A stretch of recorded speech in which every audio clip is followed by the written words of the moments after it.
जरा सोचिए, मार्केट गिर रहा है, हर तरफ बस लाल ही लाल। और फिर अचानक से एक अकेली कैंडल बनती है जो मानो चीख कर कह रही हो, बस अब रुको, यहां से खेल पलटने वाला है। जी हाँ, यही है मार्केट का असली गेम चेंजर। और यही वो एक सवाल है जो हर ट्रेडर के दिमाग में घूमता है। क्या ये गिरावट अब रुकेगी? क्या यहां से बाजी पलटेगी? देखिए, इसी एक सवाल का जवाब तो प्रॉफिट और लॉस के बीच का फासला तय करता है। तो इस बड़े सवाल का एक बहुत ही मजबूत जवाब है, हैमर कैंडलस्टिक। और जैसा इसका नाम है ना, वैसा ही इसका काम भी है। ये गिरते हुए बाजार पर एक हथौड़े की तरह चोट करता है और एक बॉटम बनाने का इशारा देता है। तो आज हम इसी पैटर्न को पूरी तरह से डीकोड करने वाले हैं। ठीक है, तो चलिए शुरू करते हैं। सबसे पहली और जरूरी चीज, चार्ट पर इस हैमर को पहचानेंगे कैसे? देखिए, परिभाषा बिल्कुल सीधी साधी है। ये एक बुलिश रिवर्सल पैटर्न है। मतलब जब मार्केट गिर रहा हो और तब ये पैटर्न बनता है, तो ये एक मजबूत सिग्नल होता है कि अब सेलर्स की ताकत खत्म हो रही है और बायर्स कीमत को यहां से ऊपर ले जाने के लिए तैयार हैं। अब जरा इसकी बनावट को ध्यान से समझते हैं, क्योंकि यहीं पे लोग अक्सर गलती कर जाते हैं। एक परफेक्ट हैमर में 3 चीजें होती हैं।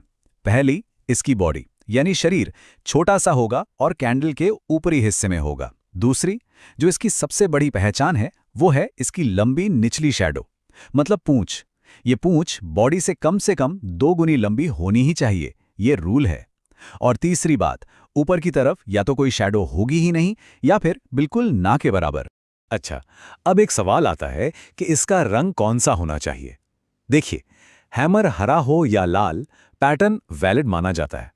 लेकिन हाँ, एक हरा हैमर ज्यादा बुलिश या कहें कि ज्यादा मजबूत माना जाता है।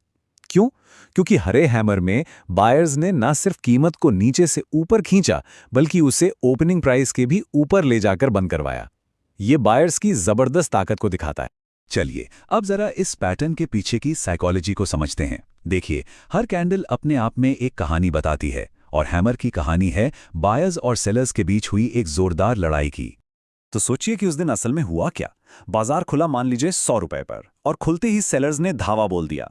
उन्होंने कीमत को बुरी तरह नीचे गिराया, मान लीजिए 80 रुपए तक। उस वक्त तो ऐसा लगा कि बाजार आज और गिरेगा। लेकिन कहानी में ट्विस्ट तब आया जब 80 के लेवल पर अचानक बायर्स की एक बड़ी फौज आ गई। उन्होंने इतनी जोरदार खरीदारी की कि कीमत वापस ऊपर चढ़कर 100 के पास ही बंद हुई। और ये जो लंबी सी पूंछ नीचे रह गई ना, ये कुछ और नहीं बल्कि निचले लेवल्स का एक जोरदार रिजेक्शन है। बाजार साफ साफ कह रहा है, मैं इससे नीचे जाने को तैयार नहीं हूं। लेकिन एक मिनट, सिर्फ हैमर देखकर ट्रेड में कूद जाना सबसे बड़ी गलती हो सकती है।